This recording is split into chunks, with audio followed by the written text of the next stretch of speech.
In October of 1971, 19-year-old Nancy Elaine Anderson moved to Waikiki, Hawaii from her hometown in Bay City, Michigan.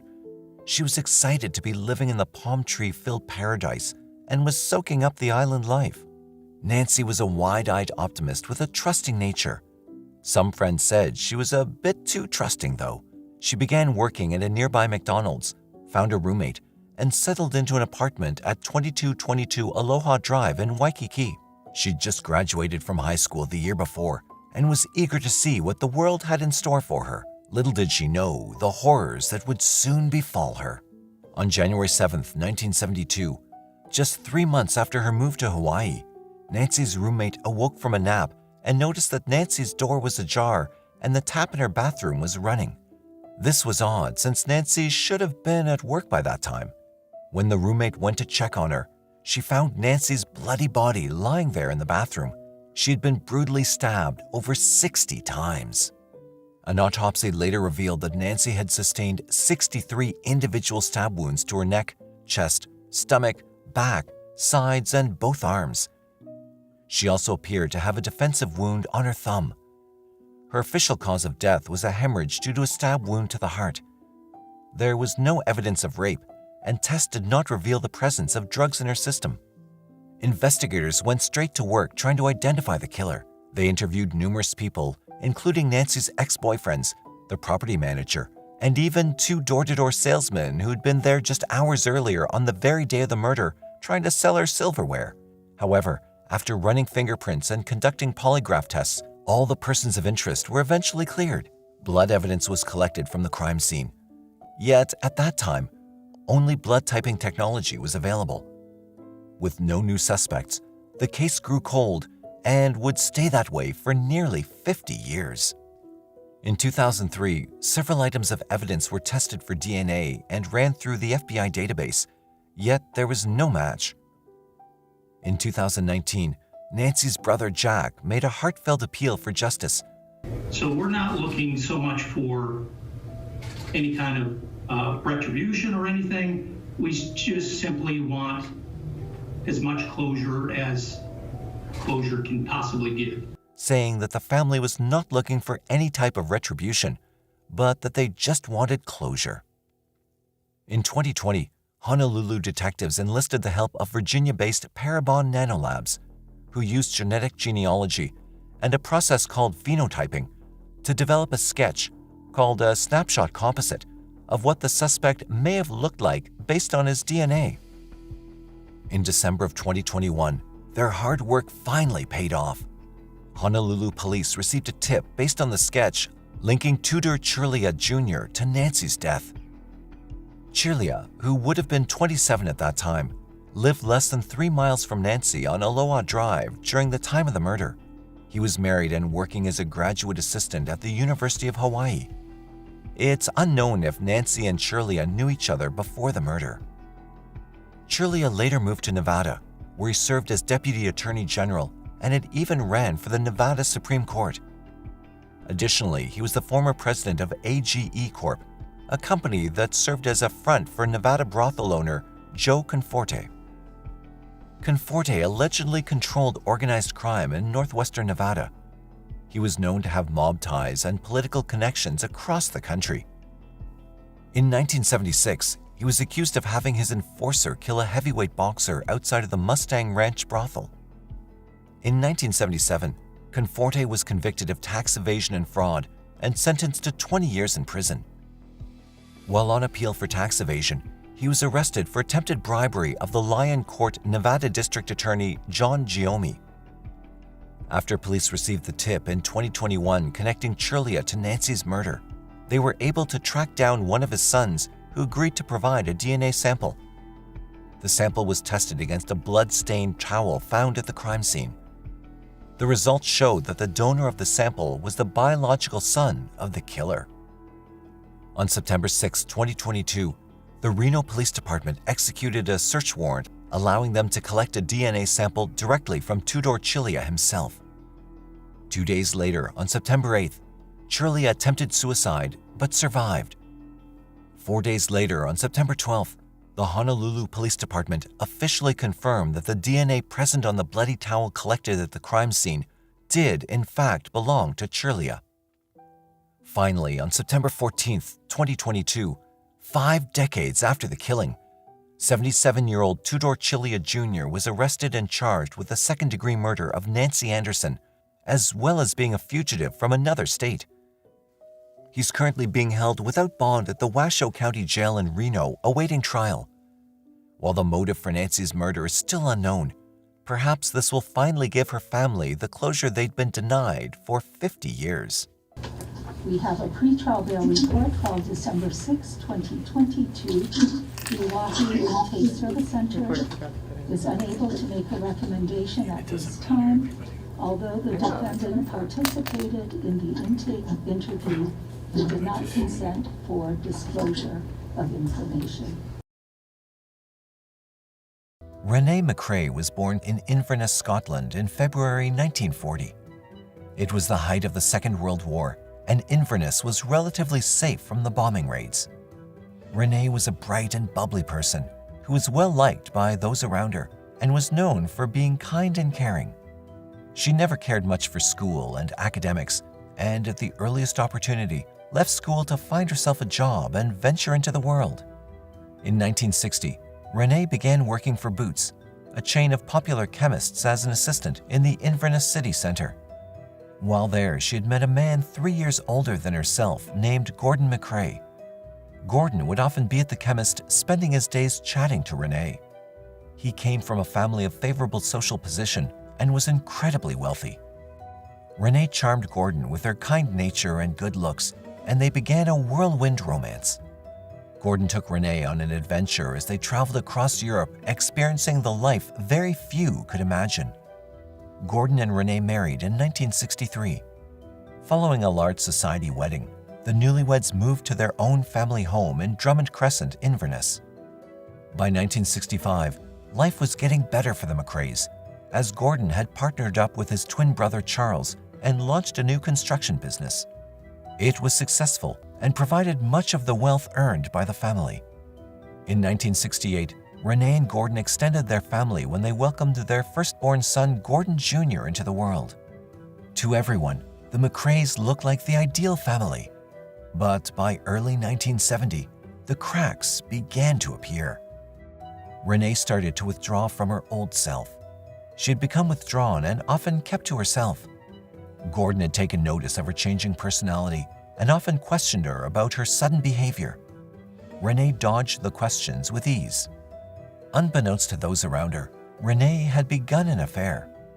In 1973, their marriage seemed to be on the mend when the couple welcomed a second son named Andrew. In time, though, their interest in each soon waned. Soon, Renee wanted to move out. She was tired of pretending they had a perfect marriage. Gordon agreed to this and continued to support her financially. They were cordial with each other, and by 1974, Renee moved into a bungalow bought for her by Gordon. She was also allowed to take the children with her, something Gordon didn't protest. They never formally divorced and remained legally married. In 1976, Gordon told Renee he'd started a relationship with his former secretary, Vivian. The couple's relationship continued to progress as it always had, until tragedy struck. On the morning of November 12, 1976, 36-year-old Renee woke up to her usual routine. She woke the boys and prepared them for their day before serving breakfast. Afterwards, she dressed herself before leaving to drop off 9-year-old Gordon Jr. at school. Andrew, age 3, went along with Renee for the day. Near midday, Renee met her 2 friends, Valerie Stevenson and Margaret Ross, for coffee. Afterwards, she dropped off Margaret back at the bungalow, as Margaret was also Renee's housekeeper. At around 5 p.m., she visited her estranged husband Gordon at his construction office, where she was going to drop off Gordon Jr. to spend the weekend with his father. She promised to fetch him early Monday in time for school. It was growing stormy as clouds gathered ominously in the sky outside. Renee took Andrew along as she told her husband Gordon she was going to pay a visit to her sister, Morag Govens. It was much later that evening that several reports of billowing smoke along the A9 were reported to police in Inverness. Upon arrival, police discovered a blue BMW had been set alight in a lay-by along the road. When the fire was put out, they were able to read the license plates and trace the vehicle back to Gordon MacRae. There was not much physical evidence, as there were no bodies or personal items found in the car. All they discovered was a blood-stained rug in the boot. Police contacted Gordon, who said his wife Renee owned the car and had been on her way to visit her sister Morag. When they contacted Morag, police were perplexed to discover that Renee had lied when she said she was on her way to visit her sister. Police decided they needed to contact Renee regarding what had happened to her car. With assistance from the RAF, an infrared search of the area was conducted to find Renee and Andrew. But the weekend passed and still there was no sign. Gordon found this behavior unusual for Renee, as she was not one to intentionally create panic for her family. By November 19, 1976, police held a press conference. Police declared that the case of Renee and Andrew MacRae was now being investigated as one of homicide. This announcement came after conducting interviews with both Gordon MacRae and Valerie Stevenson. Police naturally looked into Gordon as a suspect, as cases like this involved a spurned or jilted partner. Gordon explained his entire workday to officers and was able to provide a solid alibi for his whereabouts. He'd also explained the relationship he and Renee shared and admitted he was aware she had been having an affair, but did not know who the person was. He too had by then moved on with his own life. After the interview with Gordon, Valerie's statement was about to take the investigation into another gear. She told police officers that she was aware that Renee had been having an affair for a number of years. She also confessed to knowing Renee's plan to meet her lover over the weekend and used her sister Morag as a cover-up. Then she dropped a bombshell. Andrew was not the biological son of Gordon, but rather a product of the affair Renee had been conducting over the years. When asked about who had been Renee's lover, Valerie said it had been 34-year-old William Bill McDowell all along. Bill was no stranger to the MacRae household. He was an accountant and served as a board member for Gordon's construction company. He and Renee had begun their affair back in 1971. Bill was a married man and had often promised Renee that he was going to leave his wife so they could both start a new life together. According to Valerie, Renee told her that Bill was planning on taking a job with Texaco and that they would both go on to live together on the Shetland Islands. Police now knew the name of Renee's lover and had made sure to bring him in for questioning. During his interview, Bill admitted to being Andrew's biological father. He also said that he did tell Renee that he was considering leaving his wife Rosemary so that they could live a life together. However, he admitted that on the night of Renee's disappearance, he did make plans to spend the weekend with her and their son, but later changed his mind and stayed home with his wife.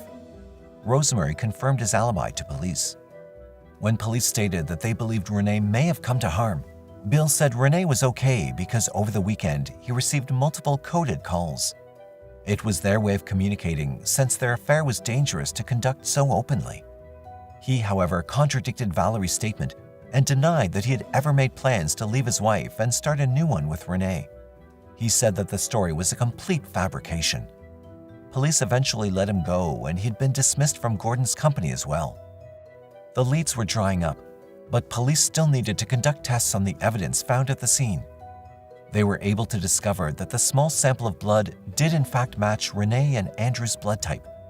Appeals were made to any witnesses to come forward with information.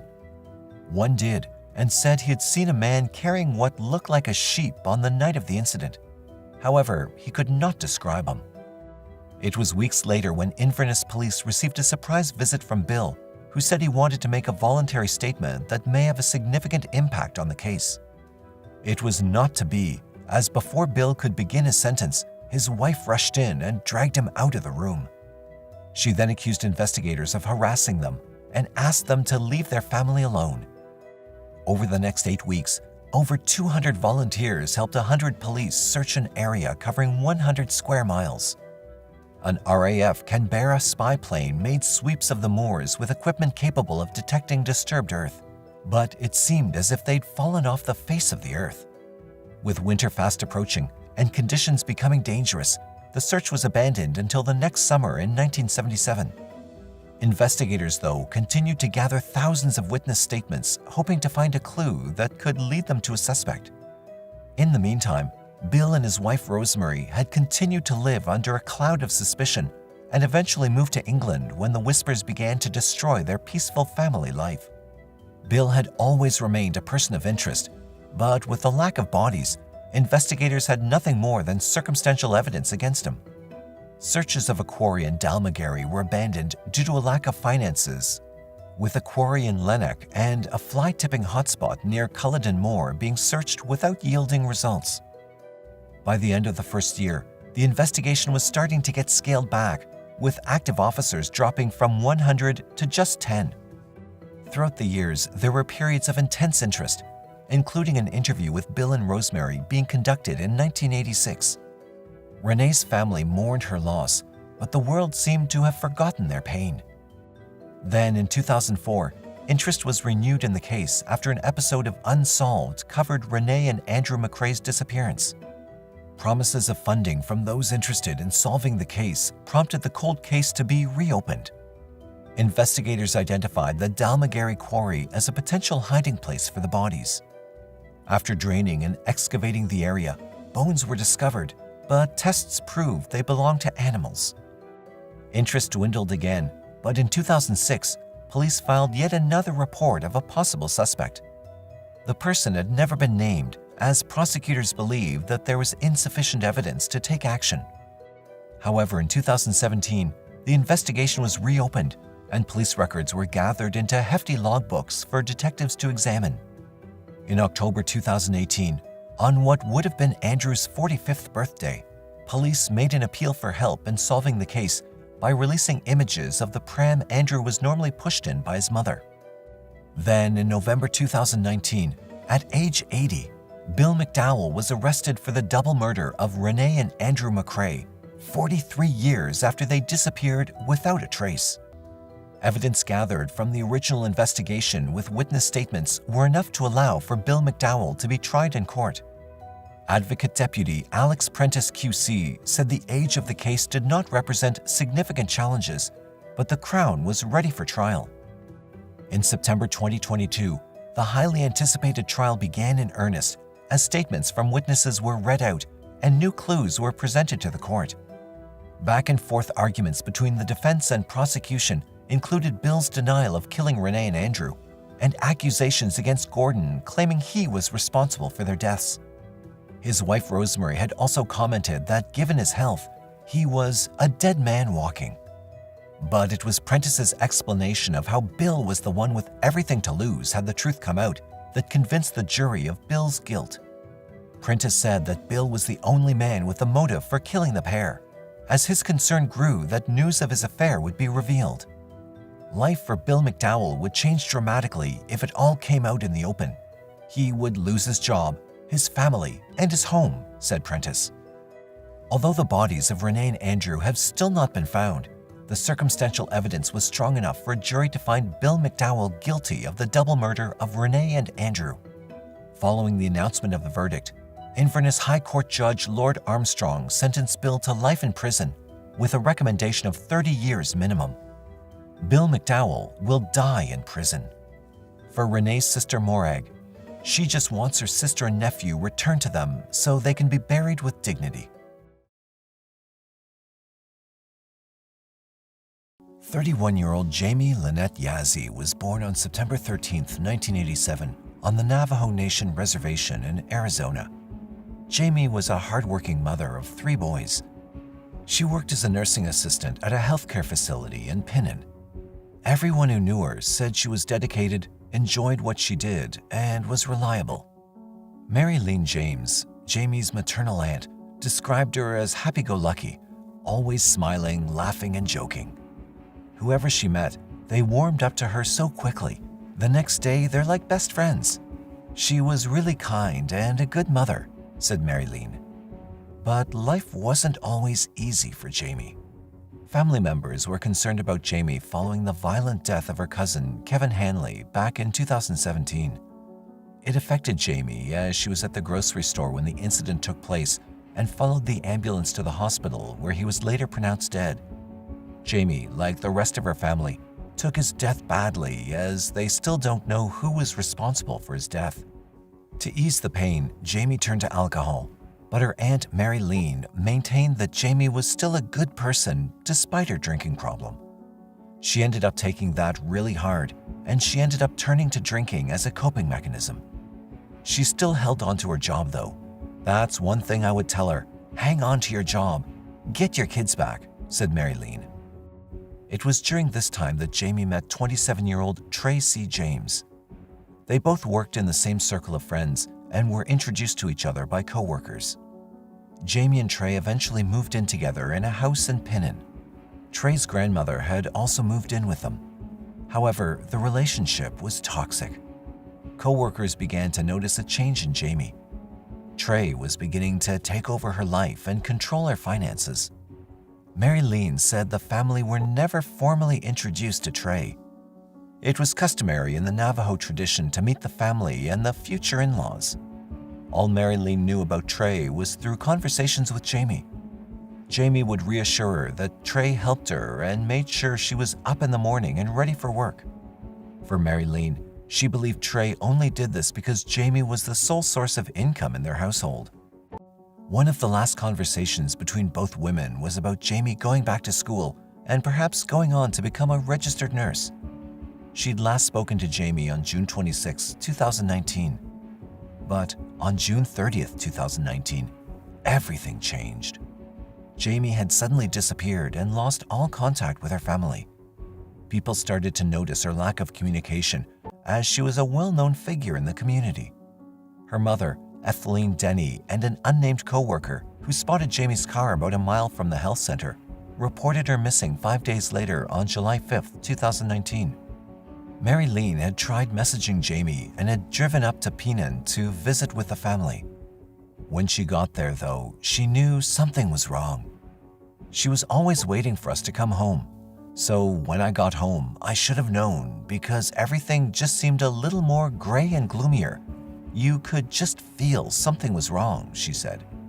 According to records, Jamie had spent her last night in the company of her brother and his girlfriend, both of whom have not been named, and her boyfriend, Trey C. James. The group had been drinking heavily, and Jamie and Trey were allegedly arguing over infidelity issues within their relationship. As the couple's argument grew intense, both Jamie's brother and his girlfriend left their home in the early hours of the morning. This was the last time anyone would see Jamie. In the days following the disappearance of Jamie, Trey had decided to camp out at his aunt's house as a consented search was carried out by police at the home he shared with Jamie.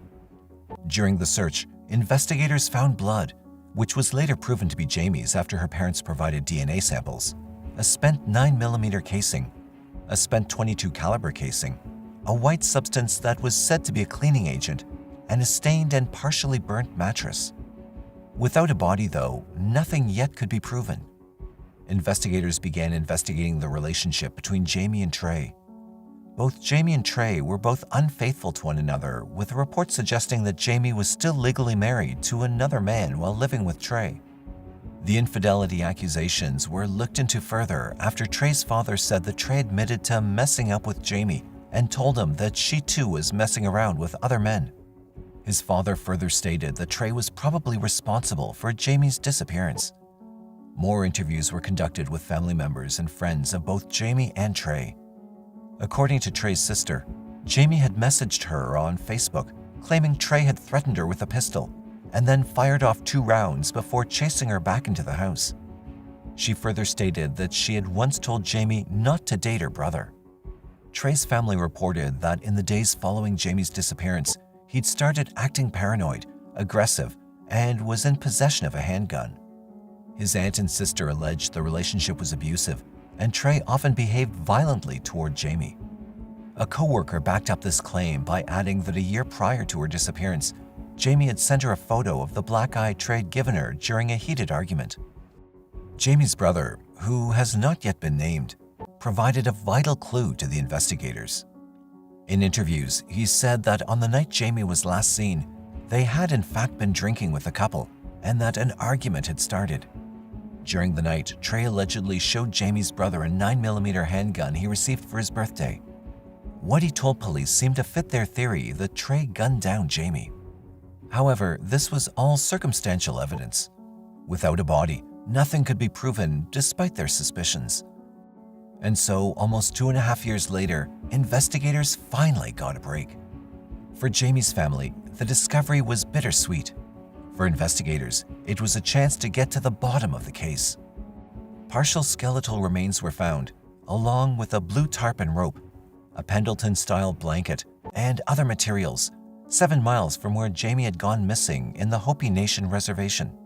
Using dental records and a DNA profile created by her parents' DNA samples, the remains were identified as Jamie Yazzie. Furthermore, her cause of death was determined to be a single gunshot wound to her head. Trey was interviewed on January 26, 2022 by investigators, and he said he had never been violent with Jamie. He'd also insisted that Jamie had left with her brother and his girlfriend, and that was the last time he'd seen her. A background look in Trey's life, though, painted a different picture of a man who was proving to be a monster. Several partners of Trey's from before and after his relationship with Jamie came forward to investigators and revealed the violent nature of Trey. He had assaulted several women, beaten and strangled them during the course of their relationships. He was prone to fits of anger and often threatened with harm if any of them crossed him. One woman who identified herself as his partner by her initials LS alleged that she was strangled by Trey during their relationship, and he'd even gone as far as to kidnap her to keep her from leaving. With the investigation completed and the identification of Jamie's remains, police arrested Trey in connection with Jamie's death. On August 4, 2022, he made his first court appearance. He appeared in court on August 9, 2022 for a detention hearing. Here, statements were made by other victims to his crimes. He was eventually charged with the murder of Jamie Yazzie. His trial began in Phoenix, Arizona on October 4, 2022, and remains ongoing. For Jamie's family, it was one step closer to bringing her home. Although her body has not yet been released to the family due to the ongoing trial, they hope that one day soon they can put her to rest. Jamie's aunt Marilyn said, "It's starting our healing process." To know Alfred Chad McMurray was to love him, said everyone close to the 31-year-old Greensboro native. After a few run-ins with police for drug-related incidents, he decided to make a fresh start and relocated to South Florida. Better known as Chad to everyone, he dedicated himself to cleaning up his life and was very involved with Narcotics Anonymous following his recovery from drug abuse. The 6'3" aspiring chef was passionate about cooking and was on his way to completing a culinary degree at Le Cordon Bleu in Miramar. His mother, June McMurray, said he was a guy with a big laugh and infectious smile. From a little kid, he never met a stranger. Everybody was his friend, said June. Chad had been in a same-sex relationship with his partner, Shannon Pruitt, for a year. They had both moved in and lived together in a home in Oakland Park. Their little slice of happiness was shattered on the night of August 30th, 2010. Shannon had been away on a business trip in St. Louis. He recalled talking to Chad on the phone and asking him what he was doing. Chad had said he was watching TV before going to have dinner. Shannon agreed to talk after dinner, but the calls went unanswered. A mutual friend stopped by to check up on Chad in the home they both shared. He was found shot to death inside their home. The Broward Sheriff's Office were called to the scene, and investigators soon discovered a very gruesome scene. Chad had been shot execution-style in the back of the head. His hands were bound by rope behind his back. Clues at the scene were limited, but his 2006 silver Toyota Tacoma and personal computer were missing. Investigators classified it as a robbery gone wrong. Police also suspected that there may have been more than one person involved because Chad was a big guy. It was also suspected that he may have known at least one of the persons involved because there was no forced entry. His vehicle was located the next day, doused with bleach inside and out, at a Lauderhill apartment complex, but the vehicle was wiped down, erasing all traces of evidence. Despite the time taken to clean up the crime, no witnesses came forward regarding what had been seen on the night Chad was murdered. The DNA recovered from Chad's fingernails failed to find a match on any databases. Despite numerous interviews and evidence gathering, detectives were unable to pinpoint a clear suspect. The case started to grow cold, leaving those closest to Chad as victims of the crime. For Chad's loved ones, it was a bitter pill to swallow. His father, George McMurray, recalled the night he received the devastating call. The phone call itself was hard, but the hardest thing I ever did was tell my wife that our son was dead. It was a phone call. It just didn't seem real. I think the hardest thing that I ever done was telling her that our son is dead. I think about that every day of my life, he said. For Shannon, he had lost the love of his life. To know Chad was to love Chad. He was full of life and he loved everyone he encountered. So for people to know there's people out there who would have done something like this to him is not comprehensible, he said. Years would pass before new information surfaced, leading investigators to find a possible suspect. In May 2022, investigators reopened the case and finally tracked 52-year-old Aaron Michael Dobbins.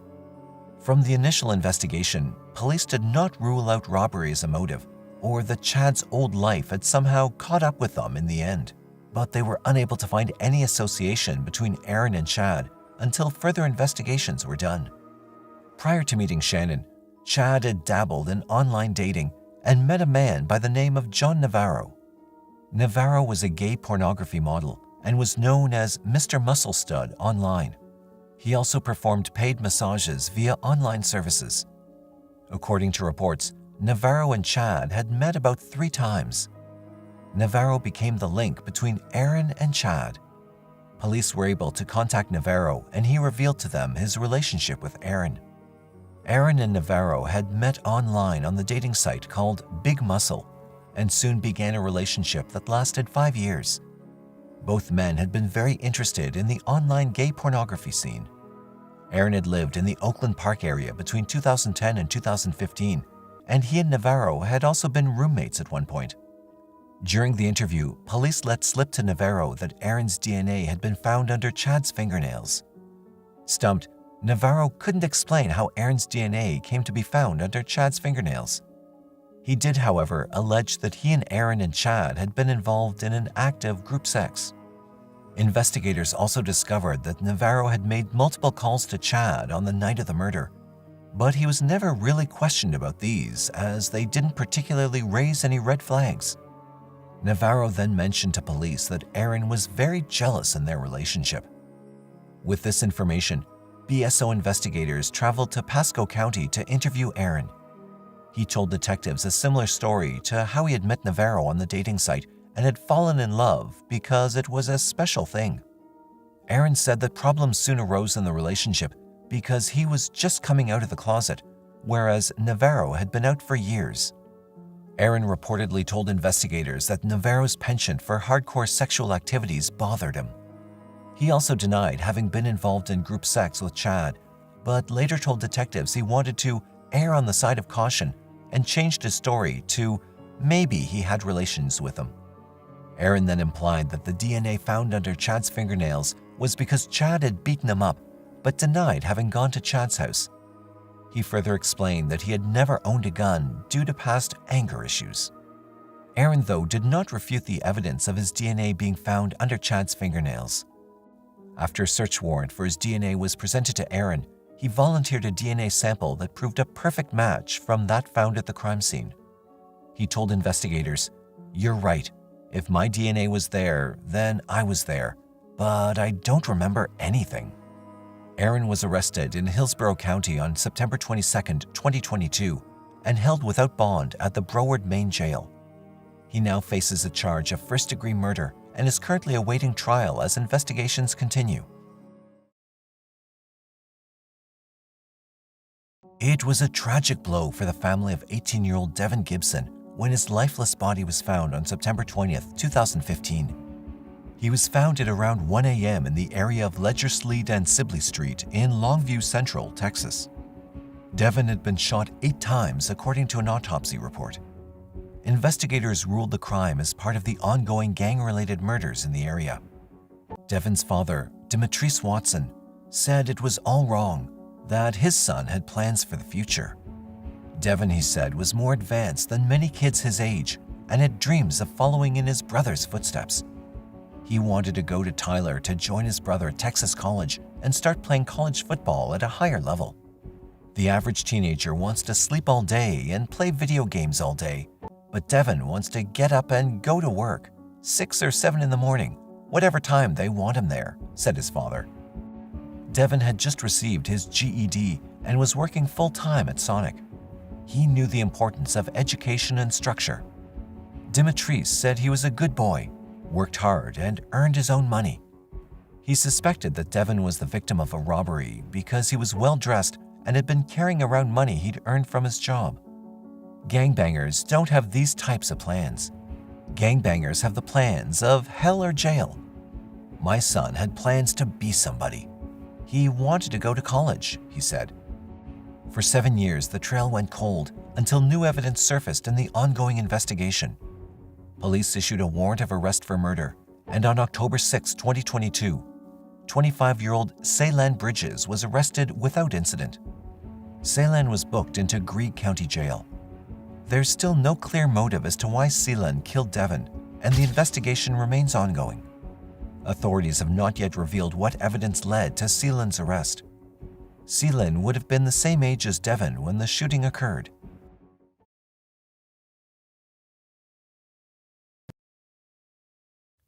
On July 15, 1996, the nude and badly brutalized body of 32-year-old Michelle Marie Veal was discovered by a survey crew along Stony Point Road in unincorporated Sonoma County, California. The body had been unceremoniously dumped in brush next to a barbed wire fence. Michelle Veal of Union City, California, was the loving mother of 3 girls, aged 7, 8, and 10. Her body was discovered on her youngest daughter's 7th birthday. She was described as a vibrant, magnetic, and very popular woman, beloved by both friends and family alike. An autopsy revealed that Michelle had been beaten to death and suffered multiple skull fractures and a broken neck. It appeared that Michelle had put up a fierce fight for her life, but was no match for the sadistic predator. Police meticulously collected evidence from the scene, including scrapings from underneath Michelle's fingernails. A weapon was never recovered. Despite a thorough investigation, with little evidence to go on, eventually the killer's trail went cold. For the next 25 years, Michelle's case sat dormant. Then in 2021, Detective Adrian Anea joined the Violent Crimes Investigation Team. He began digging through the old case files and came across a box marked Michelle Veal. He decided to explore further to see if anything new could be gleaned from the half-a-century-old evidence. That's when he came across the fingernail scrapings taken from the victim 25 years earlier. In April 2021, Detective Anea decided to send the evidence to a private lab called the Serological Research Institute, or SERI. The sample was minute, but it was all they had to go on. If they move forward with the testing, this could potentially be their last shot. Courage of Michelle, she gave us clues to help solve her murder and tell her story. I began reviewing this cold case file. Thankfully, their gamble paid off. In January of 2022, they finally hit a match in the FBI's CODES database. The DNA was linked back to a man named Jack Alexander Boken. Boken's name had come up earlier in the investigation, but at the time, detectives could find no evidence to link him to Michelle's murder. It's unknown how the two crossed paths. Boken, it turns out, had a disturbing past. Growing up, it was clear that he was highly intelligent. He excelled in math and sciences and wanted to be an astrophysicist when he grew up. He was a whiz at chess as well as a piano prodigy. He resented his parents for being simple-minded in his eyes, refusing to call them mom and dad, instead referring to them as mother and father. He blamed them for most of his problems growing up. He was an odd boy without many friends, but there was something much more sinister about the child prodigy than just his aloofness. At age 7, little Jack stole his father's gun and brought it to school. At age 9, he he began stealing bikes from a park near his home to sell for parts. And by age 10, he had become a full-blown sexual predator. That was when he began raping his 3-year-old cousin. She was later quoted as saying, "Even at that young age, Jack was already so practiced in stealth that the abuse was never suspected." In the years that followed, not even my father, who was a San Francisco police inspector on the sex crimes detail, sensed that anything was wrong. In 1997, just a year after Michelle Veal's murder, Boken had been arrested for a separate crime and charged with kidnapping with intent to commit rape, rape by force or fear, rape of a victim incapable of consent, attempted murder, and other crimes. He had been out on parole at the time for 3 other rape charges. He was convicted and sentenced to serve 231 years in prison. In that case, Boken kidnapped a 19-year-old, who he then bound, beat, and raped for 5 hours straight before bashing her skull in with a hammer and tossing her into the San Francisco Bay. She somehow miraculously survived. In addition to being a serial rapist, investigators now suspect that Boken may have been a serial killer as well, and could be responsible for a string of murders that took place in the Bay Area from the 1970s through the 1990s, dubbed the Hitchhiker Murders. There were at least 7 victims connected to the Hitchhiker Murders, but police believe there are likely more. All of the victims in those murders were found nude in rural areas near steep embankments or in creek beds near roads. They were also all known to hitchhike, which was a popular way to get around in those times. While serving out his 231-year sentence, 78-year-old Jack Boken died in the California Department of Corrections medical facility just 1 month before charges could be brought against him for the murder of Michelle Veal. It was a bittersweet ending for both the family and detectives. The family was obviously relieved, and it's just a prime example of how we don't forget about the victims. Every family deserves answers, and this is the case, Sergeant Juan Valencia said.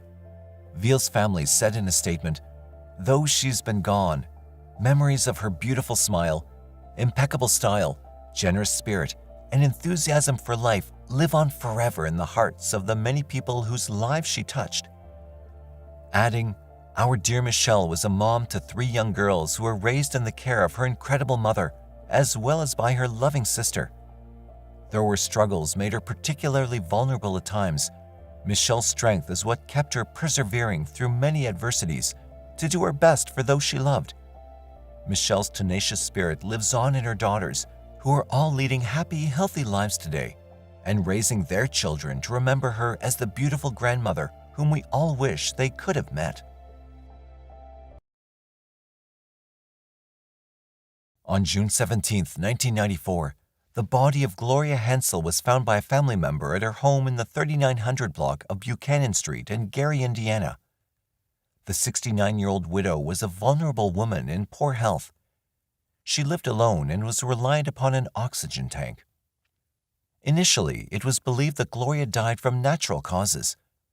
Shockingly, however, funeral home employees later found an electrical cord from a box fan wrapped tightly around her neck. The workers immediately notified authorities, and a homicide investigation was then launched. An autopsy would later find that in addition to being viciously strangled to death with the electrical cord from the fan box, Gloria had also been sexually assaulted before her death. Evidence was collected from the scene, including DNA, and a post-mortem rape kit was performed. Yet, with no other evidence to go on, detectives were at a loss and the case froze over, not to be thawed out until decades later. In 2020, the FBI decided to re-examine some of the evidence in the case, including DNA found on the electrical cord used to strangle her and DNA gathered from the rape kit. They then sent the samples to Lowell Regional Laboratory for further testing on the unknown suspect's DNA that had been collected from Gloria's body. The electrical cord provided no results, but the rape kit eventually led to a match.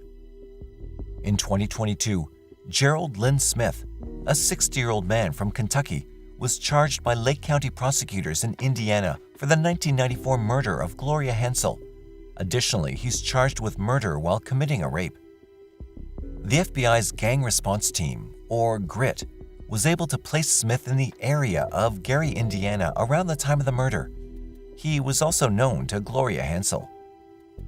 According to the FBI, a witness reported Smith, who was 32 years old at the time of the murder, had gone to Hansell's house on at least 2 occasions in the weeks before her murder and said he had just moved back into the area from out of state. The witness stated that on one occasion, Smith asked Hansell if he could cut her grass for money, but she declined his offer, the FBI said. The witness stated on another occasion, Hansell said Smith made an unwanted advance towards her inside her house that made her uncomfortable when he tried to kiss her neck. At some point, Hansell allegedly told a relative that Smith had leaned her back on a rocking chair and placed his hands or head by her neck. Hansell, who had been widowed for about 2 years at that point, was unnerved by this interaction with Smith. Apparently, in the initial stages of the investigation, Smith's fingerprints were compared to latent prints found on a soda can and credit card found at the crime scene, yet his prints were not a match. It's been reported that in a 2020 interview with the FBI at a Madisonville, Kentucky rehabilitation center, Smith initially denied ever knowing Hansell. He did, however, later admit to knowing her, yet continued to deny knowing where she lived. Smith has since obtained a lawyer and has not made any further statements. He's not yet entered a plea. Right, and these documents show the 4 counts that LaToya Klingscale faces, including premeditated first-degree murder. MCSO tells me they helped with his extradition from California back to Phoenix, where he remains behind bars. 42-year-old U.S. Air Force veteran Shelia Jones was known affectionately by her friends and family as Stevie. Just days after Christmas 2005, Stevie's co-worker and good friend, Danita Green, went to visit her friend at her home at 19th and Glendale Avenues in Phoenix, Arizona. Upon entering the home, she noticed what looked like a person bent over on the couch. It was almost as if they were looking for or reaching for something underneath the couch. Yet something was odd. There was no movement, just a still silhouette of a person. There were no lights on inside the home, so Danita moved closer to try to get a better look. That's when she noticed Stevie's lifeless hands tied behind her back. Horrified, Danita immediately called the authorities after she realized that her dear friend was dead. They went through everything. They found both her safes. The drawers were pulled out. When investigators arrived, the scene was in total disarray. The house had been ransacked, all the drawers had been pulled out, and both of Stevie's safes had been emptied. He fought. He had to overpower her in order to do what he was able to do to her. Detectives theorized that what had started as a burglary soon escalated and turned deadly. It appeared that Stevie had fought with her attacker. Investigators collected all the evidence they could from the scene, but despite an intense investigation, Stevie's case grew cold for the next 17 years. Recently, investigators decided to take another look at the case and were able to announce the arrest of LaToya Klingscale for the 2005 murder of Shelia Stevie Jones. It's still unknown what eventually linked Klingscale to the crime, but it's believed that a DNA sample was used to identify him. Klingscale had been extradited to Phoenix from a prison in Wasco, California, where he was serving time for another crime. During the research for this story, we were able to find an arrest for LaToya Klingscale in 2018 for an armed robbery incident at Liberty Tax Services in Barstow, California. During that incident, Klingscale apparently entered the business around 8 p.m. brandishing a handgun. He demanded money and warned them if anyone moved, he'd shoot them.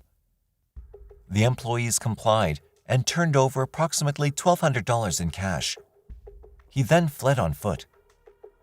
Officers eventually caught up to him and identified him by his clothing and a chipped front tooth. Employees from Liberty Tax then confirmed that he was, in fact, the robber. At the time of his arrest, officers recovered the stolen $1,200 from his person. When they ran his name through the system, they also discovered that he was on active parole for an earlier crime. Klingscale was then booked at the Barstow jail for robbery felon in possession of ammo, felon in possession of a weapon, and a parole violation. Upon searching the dirt area that Clinkscale fled to, officers recovered a small silver handgun, a sweatshirt, and beanies. After reviewing the surveillance cameras showing the crime taking place, officers were able to compare those items to the one on the film, confirming that Clinkscale was, indeed, their man. When Danita Green was made aware of the arrest by a local news station and shown Clinkscale's picture, she said she had never seen him before. She believes the killing was random. She added, "He looks like somebody that if he ever approached her, that he was down and out on his luck or whatever, she wouldn't hesitate to assist." When asked what Danita misses most about her friend Stevie, she said that, "You could hear her smile when she talked to you. She had a heart of gold. She was a beautiful person." Mesa police say 65-year-old Willie Butler was murdered at his home in 2009. And for 13 years, officers have searched for his killer. On January 10, 2009, La Mesa native Willie Butler was found beaten to death in his own home. His sister Dorothy had become concerned when she'd not heard from or seen Willie in a couple of days. She decided to go pay him a visit at his La Mesa, Texas home along with her grandsons. When they arrived at the house in the 1300 block of Southeast Canyon Street, they knocked on the door, but there was no answer. The front door was locked, and when no one came to the door, Dorothy's two grandsons broke a window to get in. They just came out screaming and fell into the yard. "I knew then that something was wrong," Dorothy said. The boys had found a bloodied and battered Willie lying face down on the ground. Police later confirmed that he'd been beaten to death. However, no weapon was ever mentioned. The murder shocked the tight-knit community of La Mesa, who had not had a homicide in 2 years prior to Willie's murder. Investigators wasted no time trying to piece together the puzzle of who killed Willie. Willie, an avid golfer and a family man who was beloved in the community. Everyone generally liked him, and he had no known enemies. Even the La Mesa mayor, Josh Stevens, lamented about his friendship with Willie, saying, "I played golf with him. When you got teamed up with him in a tournament or a scramble, you knew you were going to have a good afternoon. An infectious smile, good laugh." Stevens said he had just recently been elected to city council in 2009 when he learned about Butler's death. "It was just heartbreak. When something like that happens in a city of our size, it really takes a hit at another level. We all know each other well," Stevens said.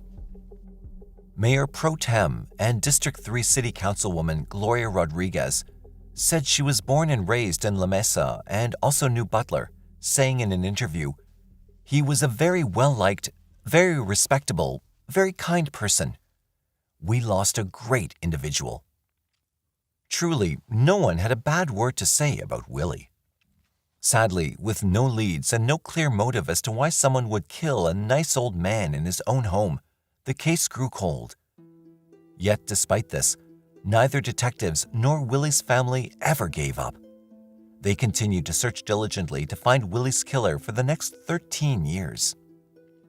Then in 2022, according to La Mesa Police Chief Josh Peterson, a lieutenant for the La Mesa Police Department was going through the old case files and reviewing the notes of a former captain who had worked on the case.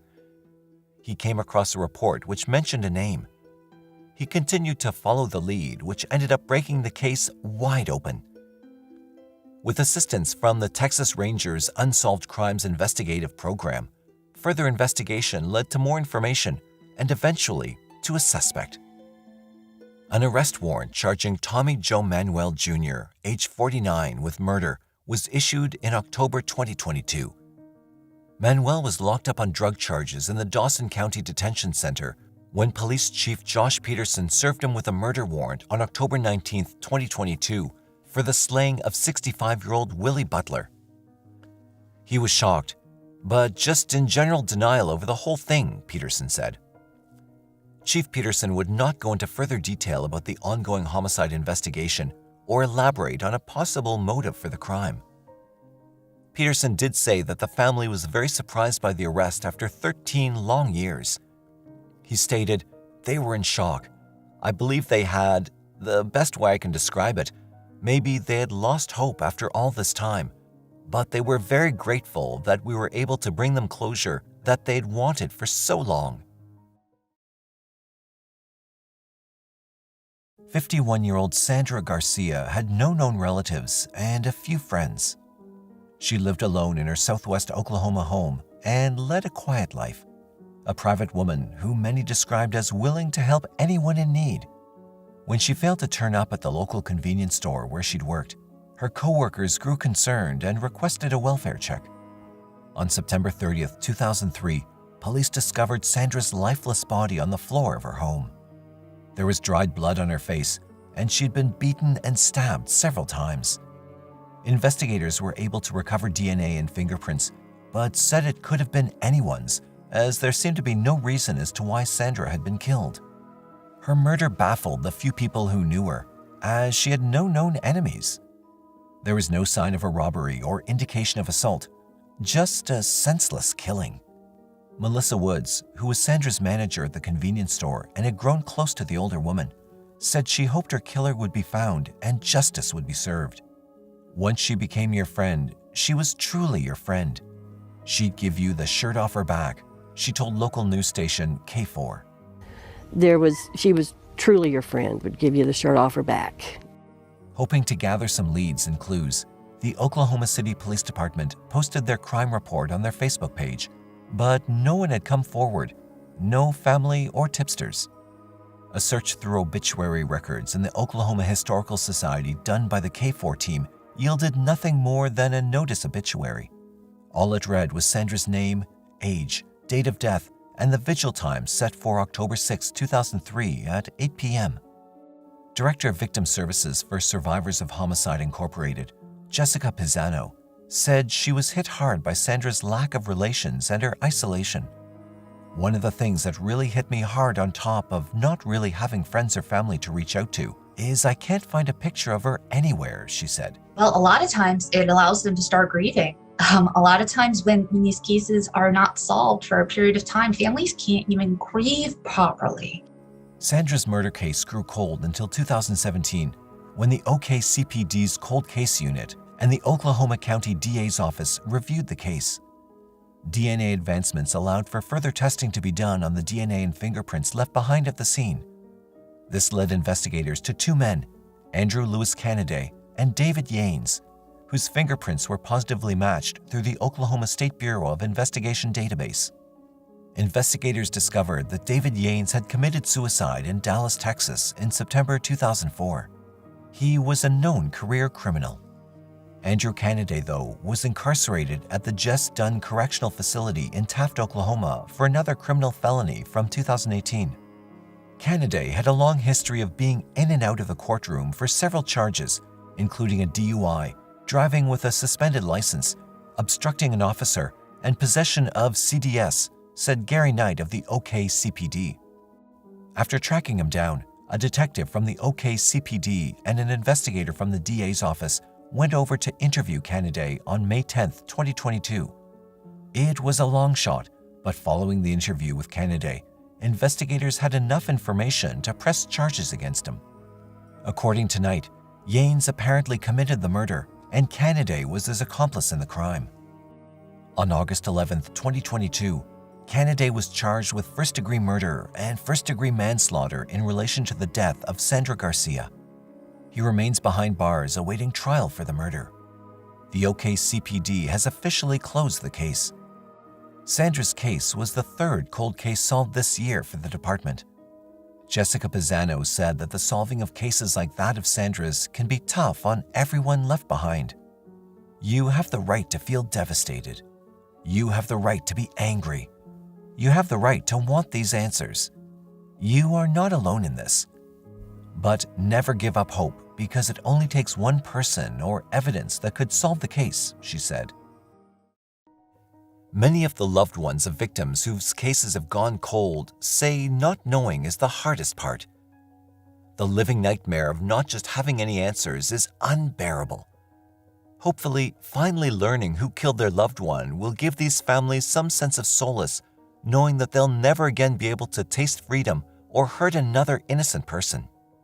What are your thoughts on these recently cracked cold cases? Please share them with us in the comments section below.